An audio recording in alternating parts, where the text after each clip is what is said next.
O que aconteceria se nós não tivéssemos recebido o Evangelho? Ou melhor, como seria a nossa caminhada de fé se não tivéssemos o Evangelho? O que na verdade acontece é que hoje nós conhecemos um movimento evangélico sem Evangelho. Uma pregação de salvação sem o Salvador. Um testemunho de vida cristã sem Cristo. Um relacionamento com um Deus que não é conosco. Aonde através de oferendas e sacrifícios Ele me abençoa. Aonde através de testes empíricos eu descubro o que Ele gosta. Aonde dentro de mim não há transformação, mas eu trabalho para fazer oferendas, sacrifícios e campanhas para ter uma transformação externa da minha vida social, da minha vida econômica e financeira, mas eu não tenho o Evangelho. Lembrando que o Evangelho são as boas novas, que anunciam a boa notícia de que nós, que éramos pecadores, fadados à morte por estarmos separados de Deus, fomos unidos de novo a Ele por alguém que pagou o nosso preço, Jesus Cristo.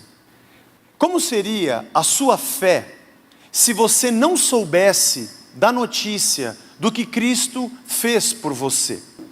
Obviamente você poderia dizer: eu não teria salvação. Teria muita fé, falaria muito de Deus, faria muitos movimentos religiosos, espirituais, mas eu não conheceria o Salvador. Vamos dar um passo adiante. Se você não soubesse do Evangelho, e nem do Salvador, por consequência, Ele não habitaria dentro de você, é óbvio. Porque todos quantos creem e o recebem, todos aqueles que o aceitam como seu Senhor e Salvador, tornam-se morada da sua presença. Sem ouvir o Evangelho, nós não o teríamos. Teríamos uma espiritualidade, falaríamos de Deus, mas não teríamos esse Deus habitando dentro de nós.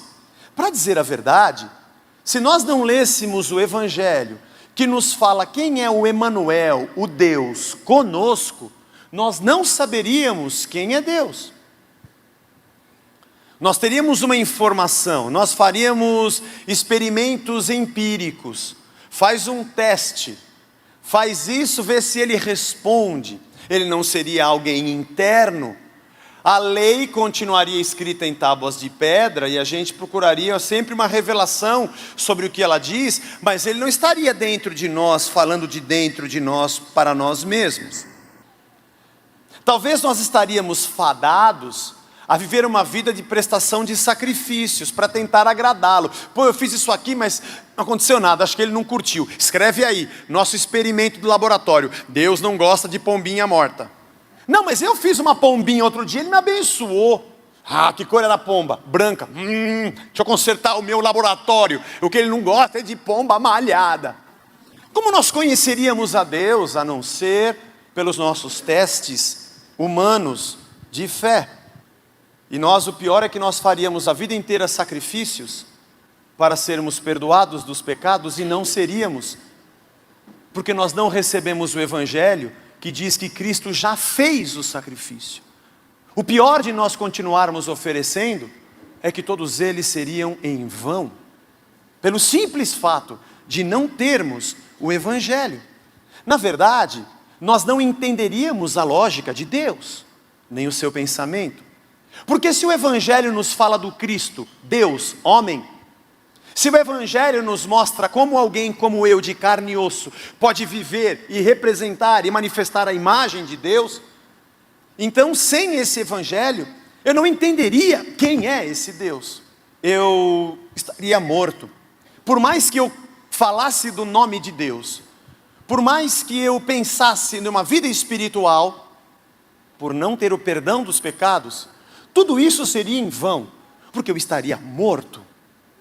Sem a verdade do Deus conosco, sem o sangue de Cristo sobre mim e sem o conhecimento verdadeiro desse Deus.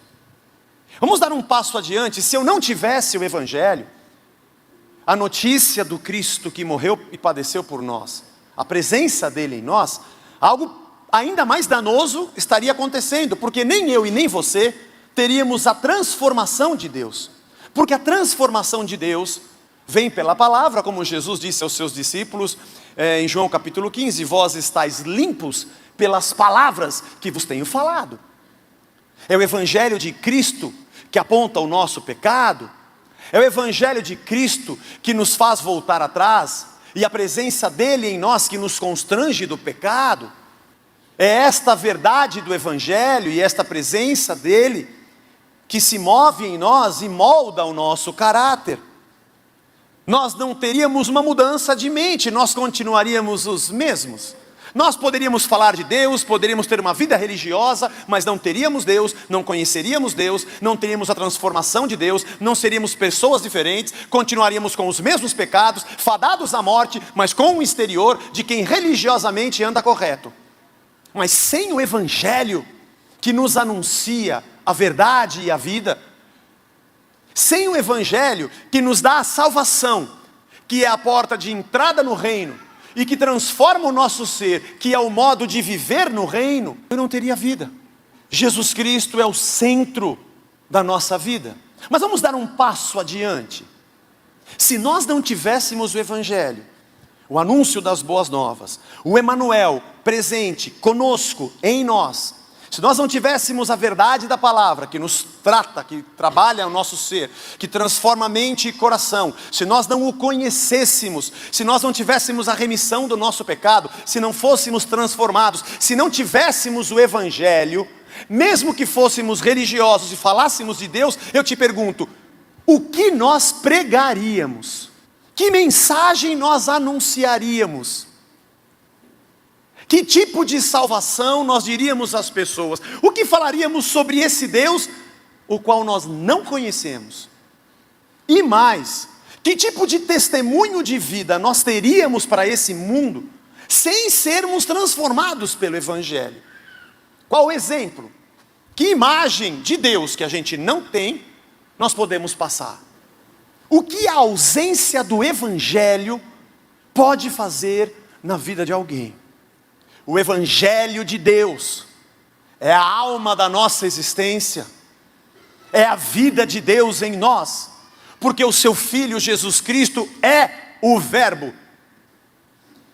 Ele é tudo que de Deus foi escrito, ele é a revelação em carne daquilo que foi propagado pelos profetas, e daquilo que foi registrado pelos evangelistas. Ele é em carne e osso o que a gente lê, e sem isso, nós não o temos. Sem o Evangelho, olha que absurdo, nós não seríamos evangélicos. Que diferença faz para o mundo que a gente vive, o fato da gente ter o Evangelho em nós? Que diferença faz para a tua vida profissional, familiar, amigos? Que diferença faz para o rapaz que recebe o dinheiro do estacionamento no dia que você vai na igreja? Que diferença faz para a moça do caixa do supermercado, para quem você dá o seu bom dia quando faz a sua compra? Que diferença faz para esse mundo o fato de que o Evangelho de Deus está na sua vida? De que o Evangelho, o Verbo e Cristo habitam em você? E eu perguntaria a você, qual a razão de Deus colocar Cristo e a sua própria presença dentro de nós? Que tipo de interferência ou influência Deus esperava obter a partir de nós, colocando em nós suas verdades, seus princípios e a sua própria presença? Você imagina que alguma coisa muito especial precisa acontecer com um indivíduo chamado cristão, quando Cristo passa a habitar nele, e quando os princípios deste Evangelho passam a viver nele?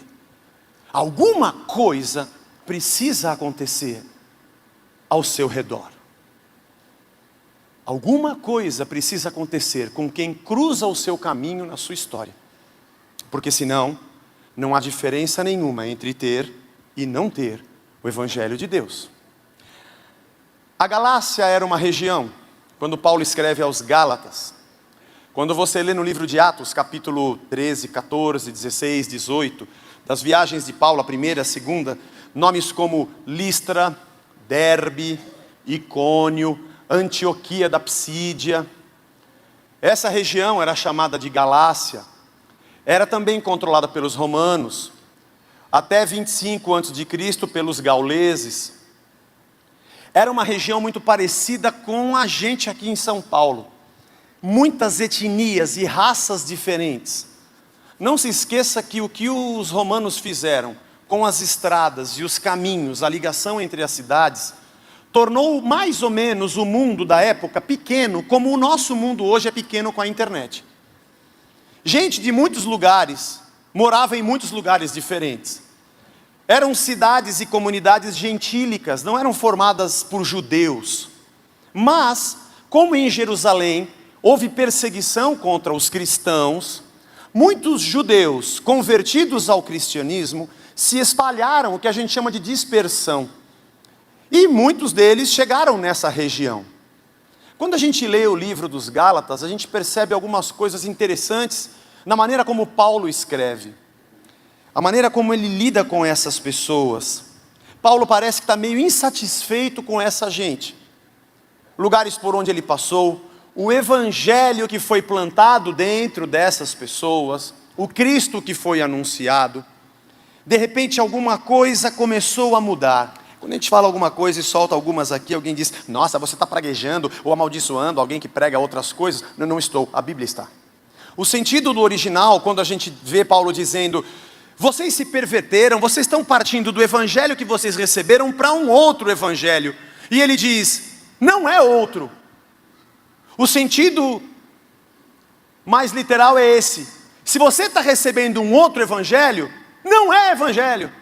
Não é evangelho porque não tem a graça, não tem a centralidade de Cristo, não tem a verdade do Salvador, não há a vida de Deus, não há o sacrifício único dele, mas estão te levando a fazer outros. Na verdade, quando houve a dispersão, muitos mestres do ensino e gente que se converteu do judaísmo para o cristianismo, chegando nessa região, a gente vai ver isso depois ao longo da carta, Paulo tratando esses assuntos, começaram a trazer costumes judaicos para dentro de uma comunidade que agora era cristã. Tipo, Jesus morreu por você. Legal. Ah, vocês estão chegando aqui, vocês são judeus, vocês conhecem mais do que a gente. Olha, nós aceitamos a Jesus. Bom menino. Bom menino. Mas, além de aceitar a Cristo, tem que circuncidar. Faço esse gesto, mas não era assim. Era uma pedra lascada. Faca de pederneira, chama. Sem anestesia, sangue frio. Tem que circuncidar. Tem que observar os ritos da lei. Tem os dias, as luas, as festas, as comidas que pode comer e as comidas que não pode comer. Tipo assim, Jesus não foi o sacrifício definitivo. Tem outros. Não que isso aconteça nos dias de hoje. Não que esse tipo de pregação aconteça. É mais para que você possa imaginar se um dia isso viesse a acontecer. A perversão da centralidade do Evangelho e de Cristo na vida daquela igreja. Era isso que estava acontecendo. O que estava acontecendo era uma fé sendo abalada pelo anúncio de um outro Evangelho. O que Paulo diz aos Gálatas, parece que ele está escrevendo a carta à cidade, ou não às cidades da Galácia, mas às cidades da grande São Paulo. Um assunto recorrente, um tema recorrente e um problema humano que continua entre nós. O grande problema que nós enfrentamos hoje, como cristãos, é a luta contra tudo que não é cristão e que quer tomar espaço na maneira como cremos e até no objeto da nossa fé, que é Deus.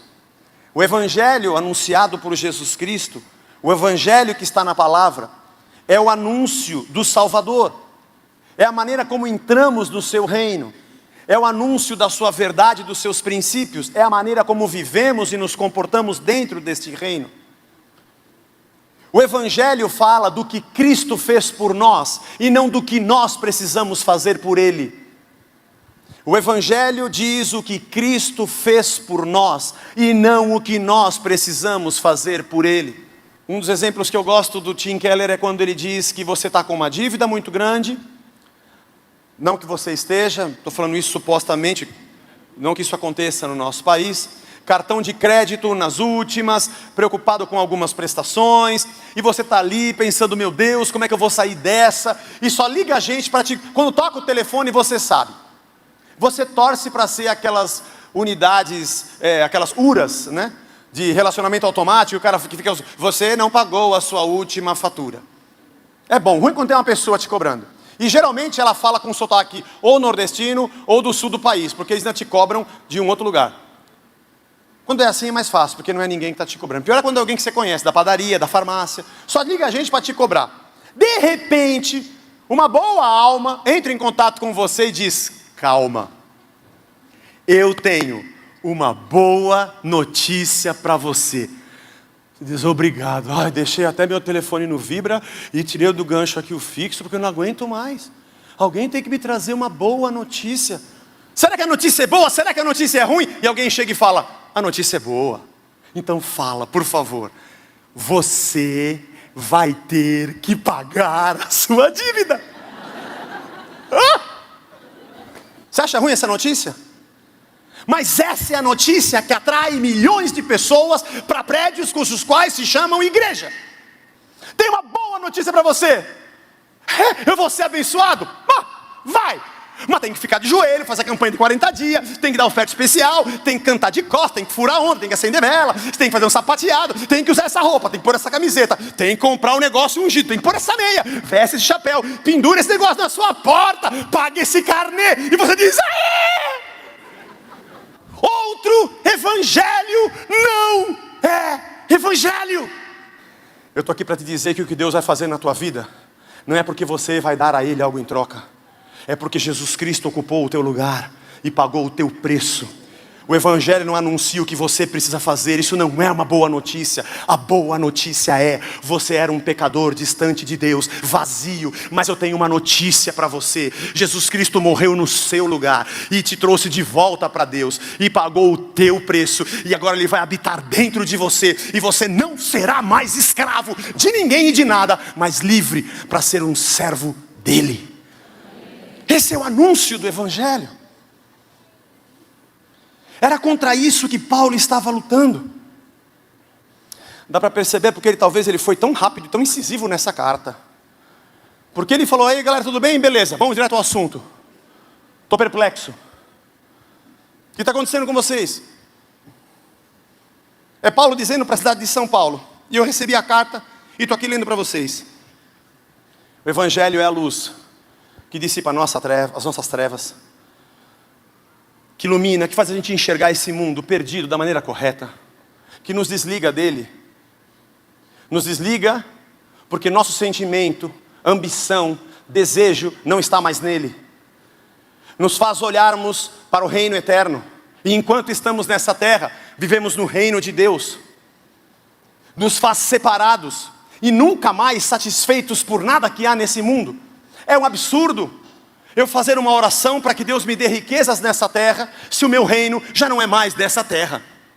É um absurdo eu ajuntar celeiros e ser feliz por tudo que eu colhi e fiz, se Ele me diz, essa noite, seu doido, pedirão a tua alma, e para onde você não vai levar nada. Isso aqui vai ficar para quem? Se pelo menos você tivesse ajuntado para os pobres, e feito um bom testamento, dizendo, quando eu partir, distribui para a galera, ainda valia a pena. Mas a tua morte não vale a pena para você, e nem para ninguém que está ao teu redor, porque nada aconteceu em você e nem dentro de você. Sem Evangelho não há vida, não há transformação da alma, da mente e do sentimento. Jesus é o Messias. Você entra na fila e fala para o cara da frente, o que você tem? Ah, eu sou coxo. Puxa, você tem esperança? Ele vai me curar. E você que está aí na frente? Ah, eu não enxergo, eu não vejo. Puxa, tomara que Ele te cure. Obrigado. Aí o outro está lá na frente, e você, o que você tem? E ele não responde. E você, o que você tem? O cego diz, ele é surdo. Cutuca. Ele... Ai, tomara que ele te cure. E aí os outros 3 perguntam para ele, e você, o que você tem? Ele diz, eu estou pobre, ó, nada. Eu sou pobre, de marré. Eu não tenho nada. E eles dizem, tomara que ele faça um bum e apareça dinheiro para você. Ai, obrigado, é o que eu estou esperando. Quando chega a vez do surdo, Jesus, pai, ele, tá ouvindo? Tá ouvindo? Não sabe falar porque nunca ouviu, mas tô ouvindo. E sai pulando. Aí vem o cego, abre os olhos, tô vendo, sai feliz. E o cara que está no fim da fila, oh Jesus, é hoje que o raio da unção está nesse lugar, é o culto da vitória. E aí, vem o coxo, e Jesus toca, ele joga a muleta, e sai pulando. Jesus pega a muleta e faz um altar para ter mais gente, mas ele sai pulando. E aí chega o pobre. Jesus fala, você é cego? Não, estou vendo. Não, ouço. Dói alguma coisa? Não, abre a boca. Tá bem, estou legal. O que você precisa? Dinheiro. Beleza, senta ali que eu vou pregar o evangelho para você. Que resposta esquisita de Jesus. Quem está doente eu curo. E para quem está pobre eu tenho o evangelho. Quem está pobre, por que está pobre? Está pobre porque esse mundo é o cão. Quando você olha para esse mundo, você fala assim, meu Deus, nós estamos num mato sem cachorro. Deus fala, pior, vocês estão no mato e o cão está com vocês. Melhor fora se você estivesse no mato e sem cachorro, mas o cão está aí no meio. E aí então, alguém está pobre porque tem gente injusta. Vou dar um exemplo que não é do nosso país, para você tentar entender. Mas porque tem gente nesse mundo que chega num lugar e cerca uma terra e diz, sou dono disso aqui. Mata 2, mata 3 e vira fazendeiro. E aí os coitados que moravam ali agora vira escravo dele. Por que tem gente pobre? Porque nesse país o cara que cata algodão ganha R$2 por dia de trabalho. Porque no Nordeste tem cidade que não tem água, e se você for abrir um poço, o coronel te mata. Tem gente pobre porque a gente investe para fazer tanta coisa e não tem dinheiro para educação, para segurança. Sabe por que tem gente pobre? Porque o homem é um bicho ruim. E na arca de Noé, se eu fosse Deus, eu falava, Noé, põe um casal de cada bicho e não põe homem nenhum. Tem muita gente expulsando o demônio e dizendo, vem cá, você não está casado, vou expulsar o demônio. Vem cá, está separando, vou expulsar o demônio. Vem cá, está desempregado, vou expulsar o demônio. O demônio não está num lugar, o demônio não está na cadeia, o demônio está dentro do homem, o demônio é o homem. Cheio de mal, pecador, leva vantagem, pega o troco errado e guarda para si. Vende gente, pisa por cima, é só ter um cargo público que atende que nem um lixo. Má vontade, é só colocar um crachá que ele vira o dono de tudo. O poder contamina o homem. Sabe por que tem gente pobre? Porque tem pecado na estrutura da terra e dentro do ser humano. Sabe por que tem gente pobre? Porque falta Cristo. Porque quem assina as leis, assina já pensando naquilo que vai ser bom para si. Porque os meandros de tudo que acontece, os caminhos e descaminhos, o que acontece nos bastidores, é muito mais forte do que você vê na câmera, em frente da tua televisão, na campanha eleitoral. O que pode mudar isso? Dinheiro? Não é dinheiro que muda isso. E que pode mudar a situação de quem sofre nesse sistema injusto, pecaminoso? Grana? Não é dinheiro. Dinheiro corrompe mais. É o Evangelho. O Evangelho muda o ser humano por dentro. O Evangelho muda a cabeça do ser humano. O Evangelho muda o coração do ser humano.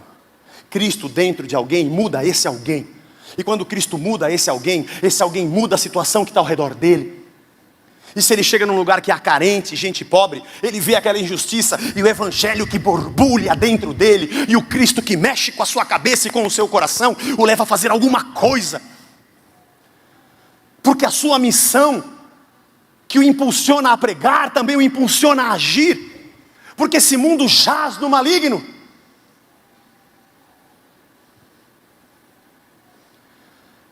Mas o que é pior, é que a injustiça que oprime o homem, geralmente está na marca do terno e do relógio do pregador que tem o microfone.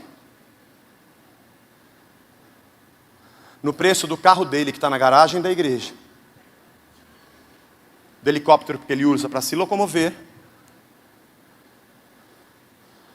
E dos locais onde ele passa o final de semana. Porque o pecado e a maldade, o pecado estrutural, enraizado no coração e nos esquemas montados pelo homem, também está dentro dos altos escalões do comando religioso. Às vezes não é nem tão alto, mas só de ser comando. Onde não há evangelho, não há vida. O que nós vamos fazer com as pessoas que vivem ao nosso redor e já estamos fazendo não é obra social. É evangelho. É reino de Deus. O evangelho é a mensagem da nossa vida. Nós não podemos perdê-lo. Ele é inegociável. Se esta igreja não tiver o evangelho, ela não serve para nada. Ela pode ser gigante, cheia de gente, pode falar de Deus, mas se no centro da vida dela não estiver o rei e a mensagem do evangelho, é gente se reunindo à toa. Se você vem aqui à igreja e acha que porque você entra nesse lugar e você senta nessa cadeira e por isso você é abençoado, ai que bom, eu vim na igreja, fui esse domingo, bati meu cartão, se Deus perguntar amanhã, e aí? Eu fui. Fiz a minha barganha. Tem gente que fica ungindo as cadeiras, a gente não faz isso aqui, graças a Deus. Porque ele acredita que o óleo coloca Deus na cadeira. E nique a sua bunda bate na cadeira, aquele óleo sobe para cor para dentro.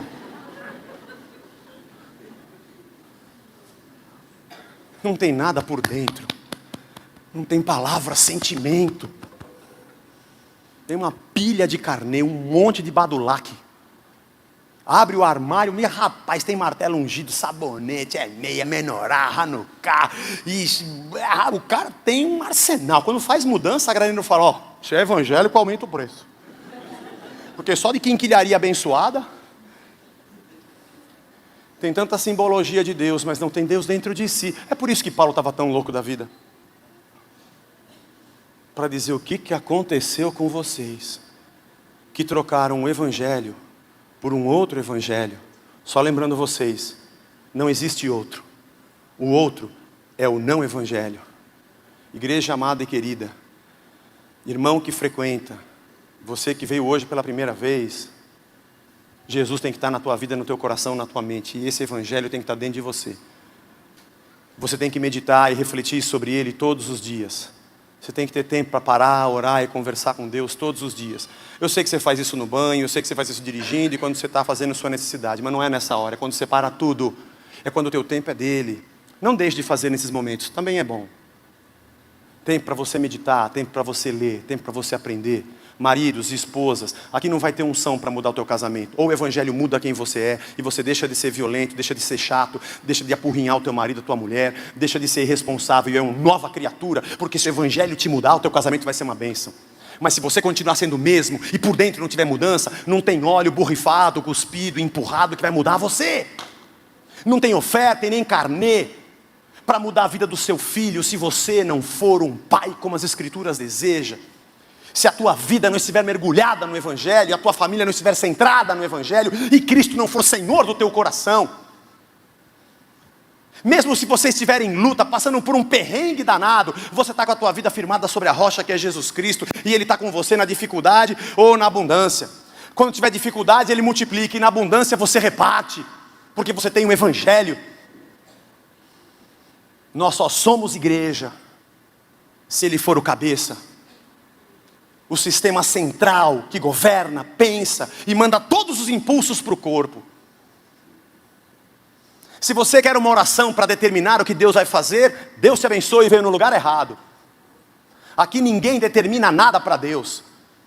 Aqui a gente pede para Ele determinar o que Ele quer, porque aqui Ele vai ser servo e nós seremos o seu... Ele será Senhor e nós seremos servos. Desculpa, estava pensando na igreja lá que você foi.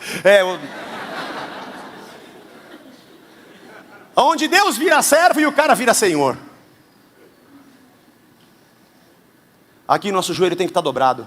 Não digo aqui para dizer que esse é ou fazer farofa ou propaganda da nossa própria placa institucional. Não. Estou dizendo na nossa vida como irmãos. A gente não vai ter muito problema de departamentos e de... Não vai. Porque todo mundo é servo, né? Ninguém é senhor. O Evangelho é a nossa vida. Começamos Gálatas entendendo a abertura de Paulo, dizendo o que está faltando em Gálatas. Pode ser que seja exatamente o que esteja faltando para a sua vida. Com certeza é o que falta para a nossa Galácia, para a nossa grande São Paulo dos dias de hoje. Peço a você que na próxima semana você prossiga, lendo a partir do versículo número 10. Aliás, número 10, do livro de Gálatas, primeiro capítulo. Que você vá do versículo 10 em diante até o verso 17. Entendendo qual foi o evangelho que Paulo pregou. Pense nisso, pense em você. Pense na sua vida. Pense no que Cristo está fazendo por nós. Pense no que Jesus Cristo está fazendo com esse grupo de gente que está aqui, nesse lugar aonde nós estamos. Imagine um pouco o que pode acontecer com essa cidade se eu e você cumprirmos a nossa missão. 10 leprosos chegaram até Jesus para serem curados na fila. Coitados. A maioria, 9 deles, só receberam a cura.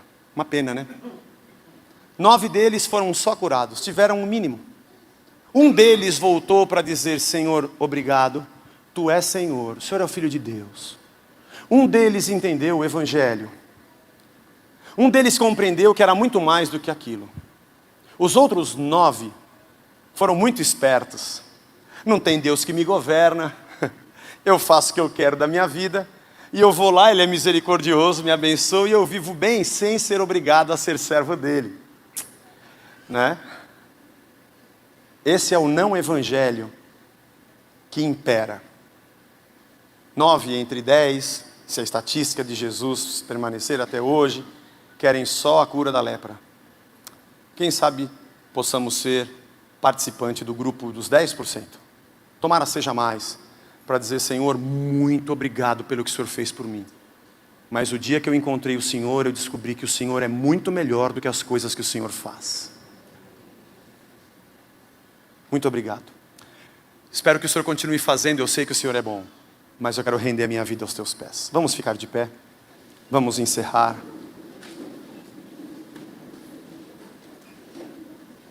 Feche os seus olhos, vamos orar. Quero que você faça a sua oração e que você converse com Deus.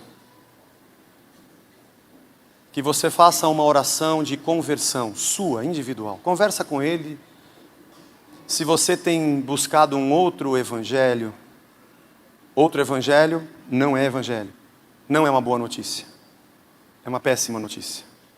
Se você tem tentado provar para Deus ou fazer alguma coisa para que Ele te retribua, isso não é evangelho. Evangelho é o que Cristo fez por você. Peça perdão a Ele. Senhor Jesus, te agradecemos pelo movimento gracioso, misericordioso que o Senhor fez, deixando a Tua glória para morrer em nosso lugar. Não porque éramos justos, éramos pecadores. Não fomos nós que te amamos antes, foi o Senhor que nos amou primeiro. Não somos nós que primeiro damos a Ti para que sejamos retribuídos.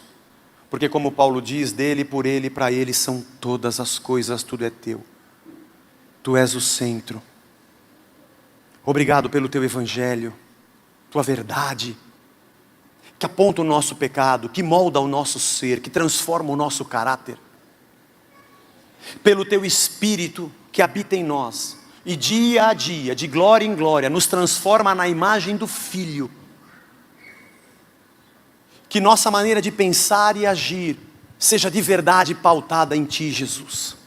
Tu és o nosso Senhor, Tu és o nosso Deus, Jesus, Salvador, Redentor, que habita em nós, está conosco até o último dia, até o fim dos séculos.